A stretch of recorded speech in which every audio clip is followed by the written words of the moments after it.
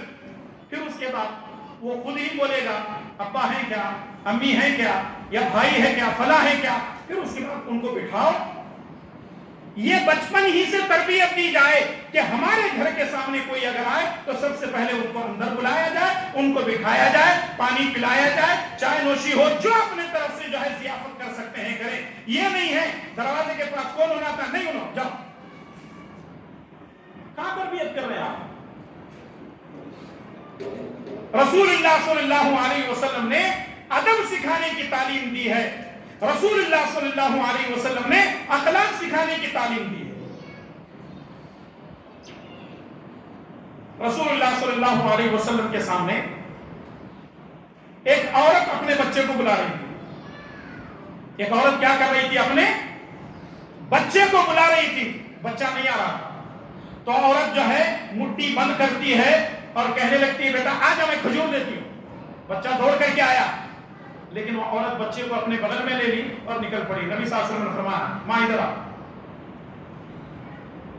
تیرے ہاتھ میں کھجور ہے؟ بولے نہیں.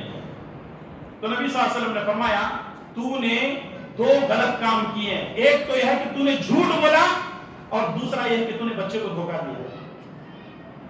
اب جھوٹ بھی بول رہی ہے اور دھوکہ بھی دے رہی ہے. نبی صلی اللہ علیہ وسلم اس عورت کو منع کر رہے ہیں. اور ہمارے یہاں ایسا ہے 40 لوگوں کو ٹوپی ڈال کو گھر میں آ کو بابا بیٹھتا،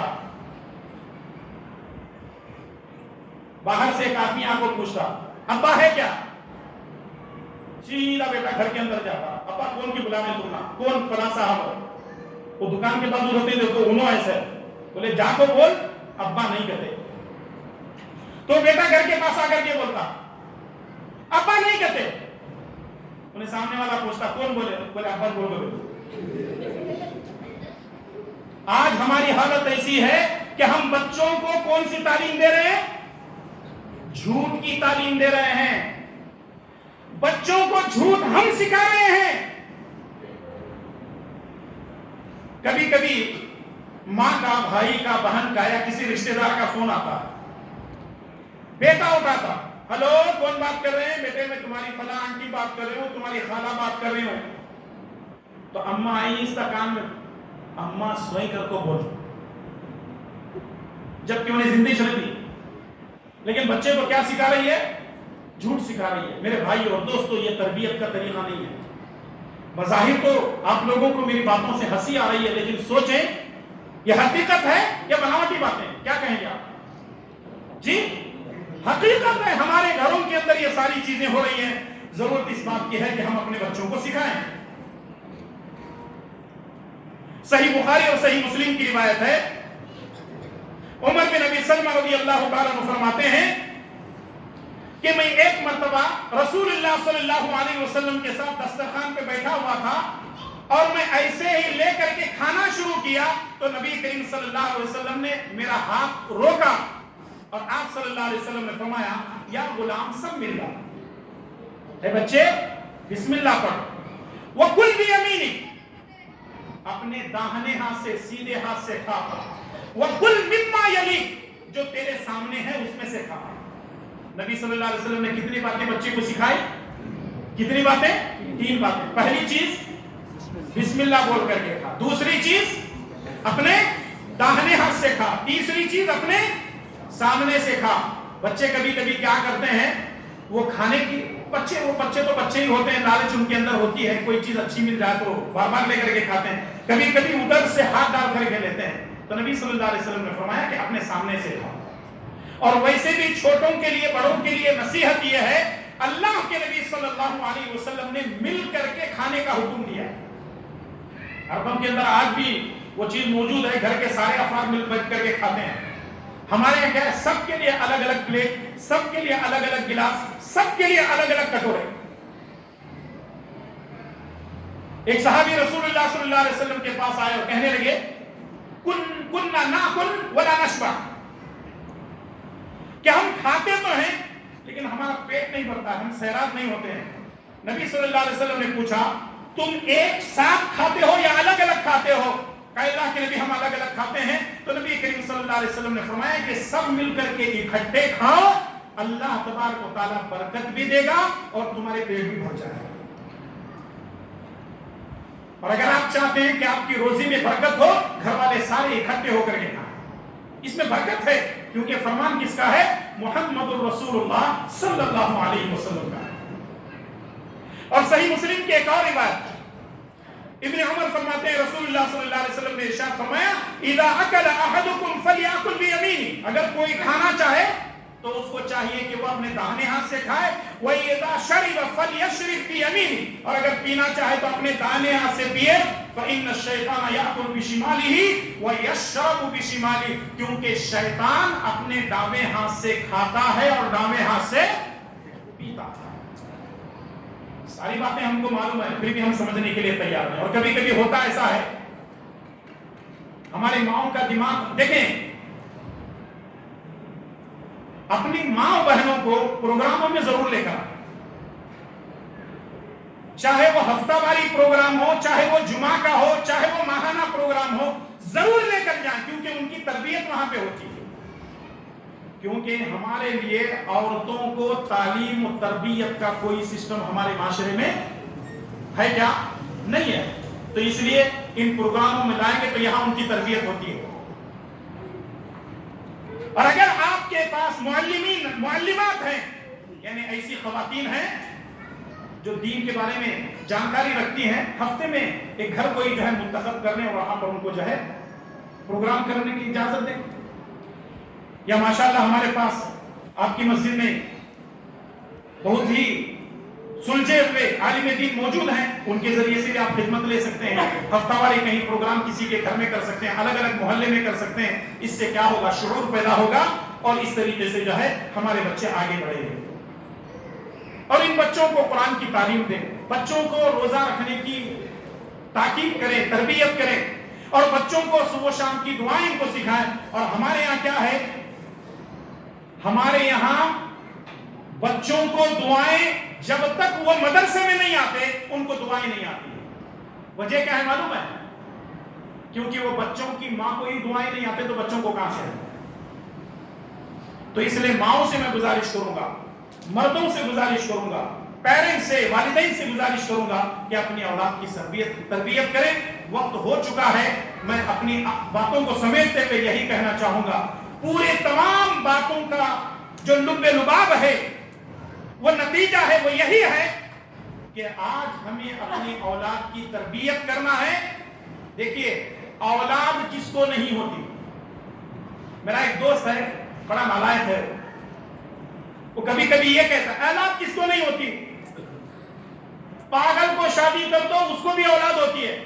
مسئلہ کہاں آتا ہے؟ تربیت کا۔ مسئلہ کہاں آتا ہے؟ تعلیم کا۔ تو جب پاگل کو بھی اولاد ہوتی ہے تو اللہ تعالیٰ ہم کو بھی دے رہا ہے، وہ تربیت نہیں کر سکتا، لیکن اللہ نے ہم کو پاگل نہیں بنایا ہے، اللہ تعالیٰ نے ہم کو باشعور بنایا ہے۔ تو ہمیں چاہیے کہ ہم اپنی اولاد کی تربیت کریں۔ اسکول جا کر آنے کے بعد ٹیوشن بھیجتے ہیں، مدرسے سے جانے کے بعد کبھی ماں کتاب کھولنے نہیں دیتی بچے کو، جا پہلے ہوم ورک کر جا، کہاں مدرسے کا لگایا، وہ مولانا بولتے رہتے ہوتے رہتا۔ تو اس کا مطلب کیا ہے؟ جب تک یہ چیزیں ہمارے ذہن و دماغ سے نہیں جائیں گی تب تک ہمارے بچوں کی تربیت نہیں ہوگی۔ اس لیے بچپن ہی سے تربیت کرو۔ مکتب ماشاءاللہ کل سے شروع ہو رہا ہے، اپنی اولاد کو بھیجو اور اپنے بچوں کو نمازی بناؤ، دیندار بناؤ، اللہ والے بناؤ۔ ہمارے بچے قوم کی خدمت کر سکتے ہیں، عالم اور حافظ بن سکتے ہیں، دائی بن سکتے ہیں، ہمارے بچے سیاستدان بن سکتے ہیں، ہمارے بچے کوئی ایک ادارہ کھول سکتے ہیں۔ ان کے اندر، سب کے اندر وہ صلاحیتیں موجود ہیں، لیکن تھوڑی سی تربیت کی ضرورت ہے۔ اللہ سے دعا ہے کہ رب العالمین مجھے اور آپ تمام کو اپنی اولاد کی صحیح معنی میں تربیت کرنے کی توفیق عطا فرمائے۔ جن لوگوں نے یہ محفل سجائی ہے، اللہ تعالیٰ ان کو دنیا اور آخرت کی جو ہے بھلائیاں نصیب فرمائے، اور ماشاءاللہ قریب و بعید سے یہاں پر پہنچے ہیں، اللہ تعالیٰ آپ کے آنے کو قبول فرمائے اور آپ کے حسنات میں اضافے کا سبب بنائے، آمین۔ میں آخر میں اللہ تعالیٰ کے شکریہ کے ساتھ آپ تمام کے شکریہ ادا کرتے ہوئے اپنی بات کو ختم کرتا ہوں۔ اللہ تعالیٰ مجھے اور آپ کو کہی اور سنی ہوئی باتوں پر عمل کرنے کی توفیق عطا فرمائے، آمین۔ وصلی اللہ علی نبینا محمد وعلی آلہ وصحبہ اجمعین۔ السلام علیکم ورحمۃ اللہ وبرکاتہ۔